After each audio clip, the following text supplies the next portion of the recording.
leading people through change. This is something very, very important due to various reasons.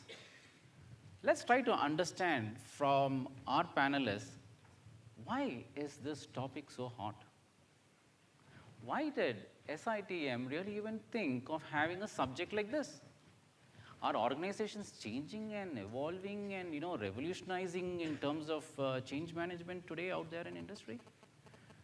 Let's ask our panelists, and I would request if we can start off in any order, but any volunteers to start off with regard to the question, why is this topic so hot? Yeah, sure.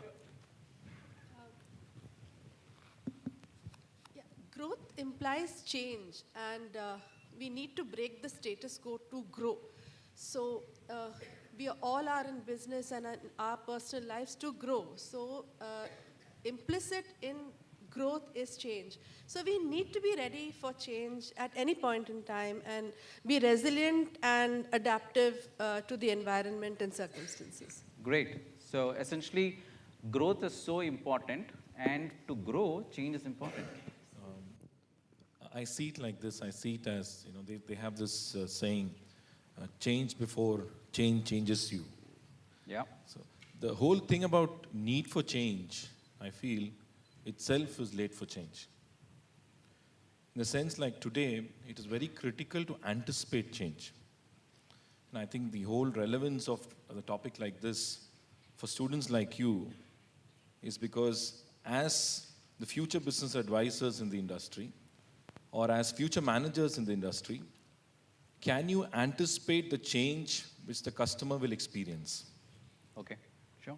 Yeah. How relevant, how ready are you to understand what the global changes that are happening, the customer experiential changes that are happening is very key. So therefore I feel that like what ma'am said about growth, can I anticipate future in terms of change is very key for the audience here. That's why I feel this topic becomes relevant. So the students clearly are the threshold of a career, and they really need to know and understand what are the changes happening in industry today. Absolutely, yes. Okay.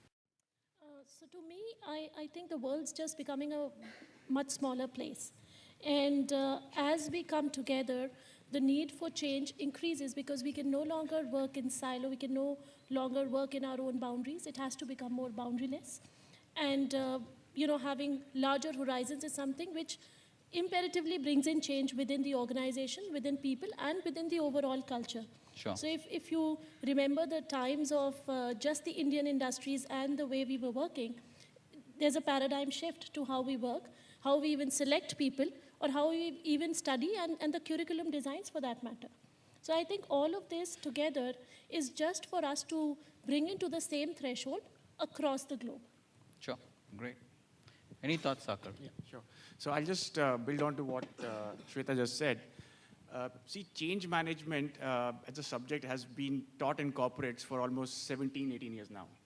I'll go back to 1996 when a company like General Electric was led by the dynamic CEO, Jack Welch. And he said that the world around me is changing. And if I'm not a step ahead of this change, I'll become extinct. Yeah. So what he did was he got the best 5 consultants in the world. He put them in a room and he said, give me a science that I can stay a step ahead of change. So those people were put in a room in the Corporate University of Crotonville in New York. They came back after 5 days, and Jack asked them that, what did you do for me? And they said, nothing. So he asked why, because they said change is common sense. He says, problem is that it's not common science. Make it common science. So corporates made it common science over the last 15, 16 years. But the good thing is that the institutes are recognizing the need that we should bring it into the institute so that the students, when they come into the business world, they are ready to adapt change and to lead change. So we'll talk about the people aspect of the change maybe in the subsequent questions.